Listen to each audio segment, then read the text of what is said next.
Hi friends, good morning. నా పేరు Pradeep.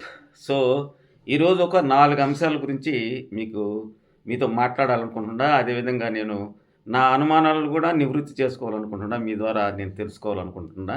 So, నిన్న జరిగినటువంటి ఎపిసోడ్‌లో ఏం జరిగిందనేది మరీ ఎక్కువ ల్యాగ్ చేయకుండా జస్ట్ నాగార్జున గారు చేసినటువంటి కొన్ని వ్యాఖ్యలు వాటి గురించి చర్చించుకుందాం. అదేవిధంగా ఈ సీజన్‌కి విన్నర్ ఎవరు? రన్నర్ ఎవరు? కామెంట్ సెక్షన్‌లో మీరు తెలియచేయండి. దాన్ని బట్టి నాకు గూడా అర్థమవుతది. ఒక క్లారిటీ వస్తది. సో, అదేవిధంగా విష్ణుప్రియని ఈరోజు ఎలిమినేట్ చేయబోతున్నారు. ఈరోజు ఎపిసోడ్‌లో అది నిర్ణయం అయిపోయింది. సో, విష్ణుప్రియ ఎలిమినేషన్ ఫెయిరా? అన్‌ఫెయిరా? సో, అదేవిధంగా అఖిల్ సార్థక్ ఒక ఇంటర్వ్యూలో విన్నర్‌ని లీక్ చేసాడా? సో, అదేవిధంగా బిగ్ బాస్ వాళ్ళు ఆహ్, అవినాష్‌కి ఇస్తున్నటువంటి హైప్ ఇంకెవ్వరికీ ఇవ్వడం లేదా? ఇవి ఈ ఈ అంశాల గురించే షార్ట్ అండ్ స్వీట్‌గా మాట్లాడదాం అనుకుంటున్నా. సో, ఎక్కడ స్కిప్ చేయకుండా చూడండి. కొత్త వాళ్ళు మన ఛానల్ చూస్తున్నట్లయితే తప్పకుండా లైక్ చేయండి, షేర్ చేయండి. ఫ్యామిలీ మెంబర్స్‌కి, ఫ్రెండ్స్‌కి. అదేవిధంగా సబ్స్క్రైబ్ చేయండి. బెల్ ఐకాన్ యాక్టివేట్ చేసిన ఫర్దర్ వీడియోస్ వస్తాయి. ఈ సీజన్ అయిపోయిన తర్వాత కూడా నేను లాక్స్ చేస్తుంటా. సో, అవి కూడా చూసి నన్ను ఆదరిస్తారని అని అనుకుంటున్నా. అదేవిధంగా నా పాత సబ్స్క్రైబర్స్ మీ అందరికి కూడా ధన్యవాదాలు మరొకసారి తెలియజేసుకుంటూ, ముందు రన్నర్ ఎవరు? విన్నర్ ఎవరు? ఈ సబ్జెక్ట్ మాట్లాడదాం.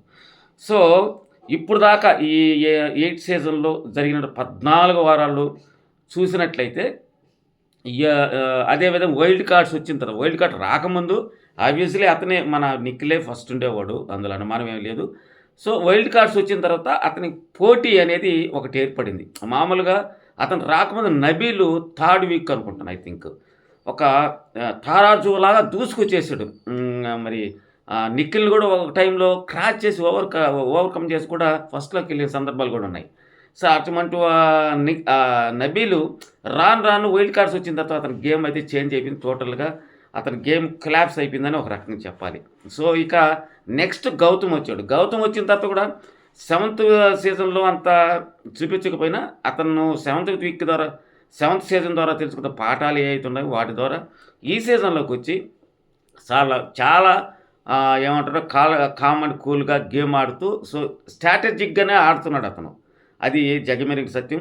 సో, అవసరమైన మేరకు అగ్రెషన్‌గా మాట్లాడడం. అదేవిధంగా ఎప్పుడైతే అశ్వత్థామ అన్నాడో ఫైర్ అయ్యాడో అక్కడి నుంచి అతని స్వాగ్ అయితే స్టార్ట్ అవ్వడం జరిగింది. సో, అప్పుడు దాకా నిఖిల్ విన్నర్ అనే స్థాయి నుంచి నిఖిల్‌కి పోటీగా ఒక అతను తయారయ్యాడు అనేది ఆడియన్స్‌లో వచ్చేసింది. సో, ఆ తర్వాత కొన్ని కారణాలు కావచ్చు, అదే రీజనల్ ఫీలింగ్స్ కావచ్చు, లేదా లాంగ్వేజ్ ఫీలింగ్స్ కావచ్చు, అయన్నీ కూడా వచ్చాయి. అయన్నీ కూడా మనం సృష్టించుకున్నట్టువే. వాళ్ళకైతే ఏమీ లేదు అందులో. సో, ఇప్పటి వరకు కూడా చూసుకున్నట్లయితే అనఫిషియల్‌లో గౌతమ్ ఫస్ట్ ఉంటే, అఫీషియల్‌గా మాత్రం నిఖిలే ఉన్నాడు. సో, నిన్న చూస్తే మ్యాక్సిమం నిఖిలే ఫస్ట్ ఉన్నాడు. సో, ఇప్పటి వరకు కూడా నువ్వు ఎవరు ఏమనుకున్నా నిఖిలే ఫస్ట్ ఉన్నాడు. అయితే ఈ వారం చేంజ్ అవుతుందని చెప్పలేము. సో, ఇక్కడ ఈ వారం గేమ్స్ కూడా ఉండవు. కేవలం వాళ్ళు ఏవీలు వేయడం, ఆ ఏవీలు ప్రభావం ఏమైనా ప్రభావం చూపించి ఏమైనా మారుతుందా చూడాలి. అంతేగాని నా అభిప్రాయం ప్రకారం అయితే విన్నర్ ఒకరు, రన్నర్ ఒకరు అవుతారని నా అభిప్రాయం ఉంది. సో, అది నేను చెప్పాననుకోండి, నువ్వు పలానానికి తొత్తువా, నువ్వు పలానాడికి పిఆర్వా అని రకరకాల కామెంట్ చేస్తారు. సో, ఇదైతే నేను చెప్పదలుచుకోలేదు. ఎందుకంటే లేనిపోని న్యూసెన్స్ నాకెందుకు ఆ బాధలు. సో, నా ఫేవరెట్ కంటెస్టెంట్ అయితే ఎలిమినేట్ అయిపోయారు. అందులో అనుమానం లేదు. నేను నిన్న కూడా చెప్పాను నాకు ఫేవరెట్ కంటెస్టెంట్ తను ఎలిమినేట్ అయిపోయారు. సరే, నెక్స్ట్ విష్ణుప్రియ ఎలిమినేట్ అవ్వడం ఫెయిరా? అన్‌ఫెయిరా? ఒక రకంగా చూస్తే ఫెయిరే. ఎందుకంటే మన పృథ్వీ ఉన్నంత కాలం ఆమె గేమ్‌లో పెద్దగా పార్టిసిపేట్ చేయాలి. ఆమె గేమ్స్ వచ్చిన వరకు ఆడేసి మిగతా సైలెంట్ అయిపోయేది. కానీ పృథ్వీ వెళ్ళిపోయిన తర్వాత 14th వీక్‌లో ఆమె చూపించిన స్వాగ్ మామూలుగా లేదు గేమ్స్‌లో. అతను మాట్లాడే తీరు కావచ్చు తను. అదేవిధంగా ఆటల్లో కూడా తను 100% ఇచ్చింది. అదే ఈమెకున్న ఫ్యాన్ బేస్‌కి మొదటి నుంచి కనుక ఒకవేళ ఉంటే ఉండొచ్చు ఆ ట్రాక్ కొంతమంది జెన్యూన్‌గా యాక్సెప్ట్ చేసిన వాళ్ళు, కొంతమంది విమర్శించే వాళ్ళు ఉన్నారు. అది మామూలే, ప్రతి ఒక్కరికి అగెనిస్ట్‌గా ఉంటారు హౌస్‌లో ఉండేవాళ్ళకి. అందరూ ఫేవరెట్‌గా ఉంటే ఏముంటది చెప్పండి. సో, దానికి చాలామంది యాక్సెప్ట్ చేయలేదు. కొంతమంది యాక్సెప్ట్ చేశారు. అందుకని యాక్సెప్ట్ చేశారు కాబట్టే అన్ని సార్లు నామినేషన్‌లకి వచ్చినా గానీ ఆమె సేవ్ అవుతూ వచ్చింది. సో, ఇక్కడ ఈ అమ్మాయి ఆమెకున్న ఫ్యాన్ బేస్‌కి ఈ ఈ షీ డిజర్వ్ టాప్ 5 అందులో అనుమానం ఏమీ లేదు.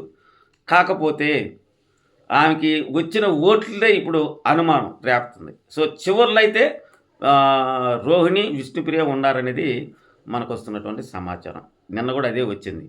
కానీ ఇక్కడ ఒక్కటి మాత్రం చెప్పుకొని తీరాలి. 6th, 7th సీజన్‌లో టాప్ 6 పెట్టారు. మరి ఇప్పుడెందుకు తీసేశారు? ఇప్పుడెందుకు హఠాత్తుగా పైపిచ్చు ముందు కూడా ఆలోచించలేదు. వాళ్ళు జస్ట్ నిన్న కాక మొన్ననే దాని గురించి థింక్ చేసి కేవలం అవినాష్ కోసం విష్ణుప్రియని ఎలిమినేట్ చేశారు. లేకపోతే టాప్ 6 ఉంచేవాళ్ళు.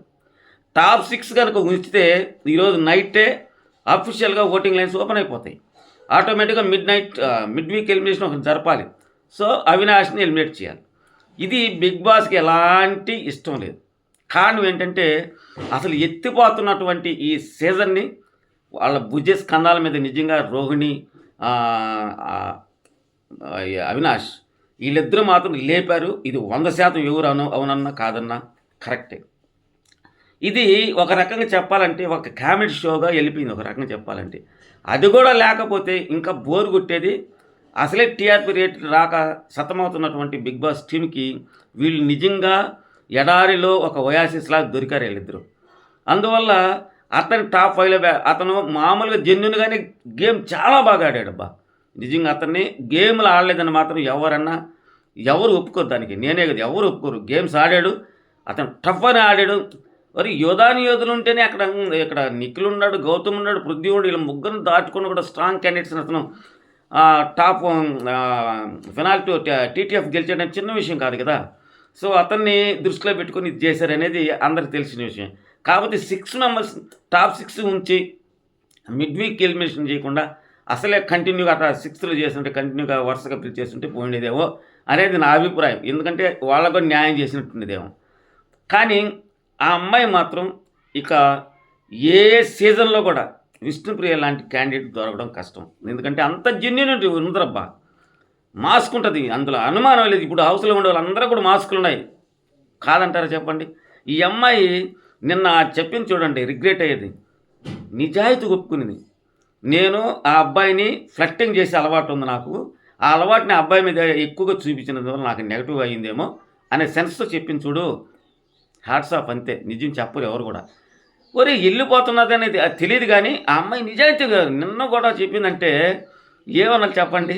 నిజంగా ఆ నిజాయితీకి జెన్యూనిటీకి ఏమంటారు ఒక ట్రేడ్ మార్క్ అబ్బా ఈ అమ్మాయి మాత్రం. అది విషయం. తర్వాత అఖిల్ సార్థక్ ఏమంటాడంటే, నేను ఒక ఇంటర్వ్యూలో ఎవరు మీకు విన్నర్ అవుతారు అని అంటే అతను ఏమన్నాడంటే నాకైతే గౌతమ్ కృష్ణ కావాలని ఉంది అని అంటాడు. ఎందుకంటే అతను నేను చెప్పకూడదు, అతను కూడా ఒక తెలుగు పర్సన్ కాబట్టి, తెలుగు రాష్ట్రాల నుంచి వచ్చిన క్యాండిడేట్ కాబట్టి అతను కోరడం తప్పులేదు. కానీ అంతవరకు ఉంటే అది బాగానే ఉండేది. కానీ తన తర్వాత ఏమన్నాడంటే అతను గెలవాలని నేను అనుకున్నా, కానీ నేను లోపలికి వెళ్ళిన తర్వాత నాకు ఎక్కడో నిఖిల్ని విన్నర్గా చేయాలని బిగ్ బాస్ టీం అనుకుంటున్నారేమో అనిపించింది నాకు అని అన్నాడు. అది ఇప్పుడు సోషల్ మీడియాలో ఆయన మామూలు ట్రెండింగ్లో లేదు. సో ఆ విధంగా జరుగుతుందా, జరిగే అవకాశం ఉందా అంటే అతను చెప్పిన విధంగా ఏం కాదు. ఓట్లు వచ్చిన ప్రకారమే వాళ్ళు చేస్తారండి, అందులో అనుమానం ఏం లేదు. కానీ కొన్ని సందర్భాల్లో కూడా జరిగేది. ఇప్పుడు గబక్కన గుర్తురాదు, రేవంత్ కానీ శ్రీహాన్ విషయంలో కూడా జరిగింది అని చెప్పండి. దారుణం కదా. రేవంత్కి ఎంత అవమానకరంగా చేశారు. సో ఇంకొకటి, నాగార్జున గారు రాత్రి కూడా డ్రిల్లింగ్ అబ్బా, మామూలు డ్రిల్లింగ్ కాదు గౌతమ్ని. అది అవసరమా నాకు తెలియదు. ఇప్పుడు తర్వాత వారు ఏముండదు, గేమ్లు ఆడేదానికి కూడా వాళ్ళు సరి చేసుకునేదానికి కూడా ఏముండదు, అంతా ఏవీలే. అలాంటప్పుడు నాకు సరే ఎందుకు అతను డ్రిల్లింగ్ చేసినట్టు అంటే సింపతి క్రియేట్ చేయడానికి చేశారా, లేకపోతే నిజంగానే అతను చేశారా? మనం గమనిస్తే అతను వచ్చినప్పటి నుంచి కూడా నాకు సరే ఎప్పుడు కూడా అతనికి ఎలివేషన్ ఇవ్వలేదు. ఇది టూ ఫ్రాంక్. అట్టని నిఖిల్కి ఎలివేషన్ ఇచ్చారంటే నిఖిల్కి ఎలివేషన్ వచ్చిన సందర్భాలు ఉన్నాయి. ఎందుకంటే అతను గేమ్ అలాంటిది. గేమ్స్ అంటే నిఖిల్ అంటే గేమ్స్ అలాగే జరిగింది కదా. కానీ ఇతను అంత బాగా ఆడితే కూడా గౌతమ్ బాగాడు అని ఒక్క మాటతో తీసేశారు. మరి దారుణమైన విషయం ఇది. సో ఇక రోహిణి విషయంకి వస్తే షీ డిజర్వ్ ఫర్ టాప్ 5. కానీ ఆ అమ్మాయి నామినేషన్‌లో గనుక వచ్చుంటే ఆ అమ్మాయి ఉండేది. కానీ ఆ అమ్మాయి రాకపోవడం తన దురదృష్టం. తప్పేం లేదు అందులో. ఇది నాకున్నటువంటి అనుమానం. మీ దృష్టిలో ఎవరు రన్నరు? విన్నరు? సారీ, ఎవరు విన్నరు? ఎవరు రన్నరు? లేదా టాప్ 5 ఆర్డరు మీరు కామెంట్ సెక్షన్‌లో రాస్తారని ఆశిస్తున్నా. సో, నైట్ అయిన తర్వాత మనకు ఎపిసోడ్ అయిన తర్వాత రివ్యూతో చివరి రివ్యూ సారీ ఈ వారానికి చివరి రివ్యూ. నెక్స్ట్ రాత్రి నుంచే ఓపెన్ అవుతాయి కాబట్టి ఎవరు ఓటింగ్‌లో టాప్‌లో ఉన్నారు అనేది కూడా చెప్పుకుందాం. ఎందుకంటే న్యాయంగా నా కమ్యూనిటీ పోల్స్ కూడా పెడతా. చాలామంది కూడా అడిగారు. నా కమ్యూనిటీ పోల్స్ కూడా పెట్టి, నా కమ్యూనిటీ పోల్స్ కూడా ఎలా ఉందనేది కూడా మీకు వివరించడానికి ప్రయత్నం చేస్తా. ఇప్పుడు కూడా ఎవరైనా లైక్ చేయకుండా ఉంటే ప్లీజ్ లైక్ చేయండి. అదేవిధంగా షేర్ చేయండి, సబ్స్క్రైబ్ చేయండి. Thank you very much.